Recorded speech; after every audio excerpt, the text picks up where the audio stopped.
So ఇప్పుడు ఏంటి వీళ్ళతో వ్యవహరించాల్సిన తీరు, ముఖ్యంగా మీ మీద బెదిరింపులకు సంబంధించి?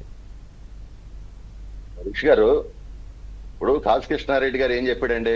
పరిగెత్తించి కొడతాం, పాకిస్తాన్ లో ఉంటారంట. అసలు ఆయన పోల్చింది చూడండి. ఎందుకంటే అక్కడ టెర్రరిస్టులు వాళ్ళందరూ ఉంటారు కదా, వాళ్ళ మనస్తత్వం వీళ్ళది ఒకటే. అందుకని ఆయన ఏంటంటే పాకిస్తాన్ ఎన్నుకున్నాడు. అదే విధంగా అంబటి రాంబాబు ఆయన నోటికి వచ్చినట్టు మాట్లాడతాడు.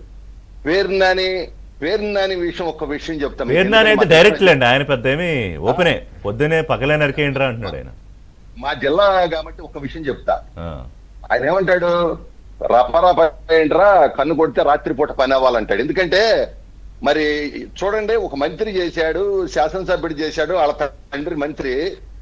ఈ గోడాం అద్దెకిచ్చాడండి ఆయన. గోడాం అద్దెకిస్తే 8,000 బస్తాల బియ్యం మాయం చేశాడంటే, బియ్యం దొంగతనం చేసిన వ్యక్తి కూడా ఇవాళ టీవీల ముందు కబ్జాలు కూడా చేశారు. దేవుడు భూములని కబ్జాలు కాదు సార్. ఇప్పుడు రంగనాయక స్వామి ఆలయం ఉందండి. 2007లో 5 ఎకరాల 30 సెంటు పాట పెట్టించి వాళ్ళ బినామీ పేర్లు పెట్టి, ఆ తర్వాత వీళ్ళ మాంగారి పేరు మీద, వాళ్ళ భార్య గారి పేరు మీద రిజిస్ట్రేషన్ చేసుకున్నాడు. ఎన్నికల ముందర ఏం చేశాడండి? ఒక 10,000 పట్టాలని ఇదిగోండి మీకు నేను వచ్చినాక ఇస్తానని చెప్పి ఒక దొంగ సంతకం పెట్టించి ఎంఆర్ఓ అది కూడా ఒక ముద్ర వేసి అట పంచేశాడు. ఇవాళ అలాంటి వ్యక్తికి చెప్తే ఇవాళ వినాల్సిన దుస్థితి ఈ రాష్ట్రంలో పట్టింది. ఈ విషయం ఏంటంటే, వీళ్ళు గమనించాల్సింది ఏంటంటే, అంబటి రాంబాబు గుంటూరులో కూర్చుంటాడు, రాజధానిలో కూర్చుని అమరావతి అసలు ఎప్పటికి పూర్తవదు అంటాడు. వీడు బాబు ఏమైనా కట్టాడా బొండా బిల్డింగ్లు? వీడు బాబు ఏమైనా కట్టాడా? అసెంబ్లీ ఎక్కడ కూర్చుని చేశారు వీళ్ళు? సెక్రటరీ సచివాలయం ఎక్కడి నుంచి పరిపాలన చేశారు వీళ్ళు? ఒక్క ఇటుక రాయి పెట్టారు అమరావతిలో. ఈ దరిద్రులు ఈ రాష్ట్రాన్ని సర్వనాశనం చేసినటువంటి ఎదవలు, ఈ ఎదవలకు పదవులు వస్తే ప్రజాస్వామ్యం పక్కదారి పట్టినట్టు వీళ్ళు చేసిన ఎదవ పనులకి రాష్ట్రం మొత్తం సర్వనాశనం అయిపోయి చదువుకున్న బిడ్డలందరూ కూడా నాశనం అయిపోయారు. ఋషి గారు, ఇవాళ ఎన్ని పరిశ్రమలు వీళ్ళ దెబ్బకు పారిపోయినాయండి. ఇవాళ ఒక్కటే వాళ్ళు అనుకుంటున్నారు, మనం ఎన్నుకున్నటువంటి విధానం దోపిడీ, దౌర్జన్యం, అరాచకం, అణిచివేత, మర్డర్లు.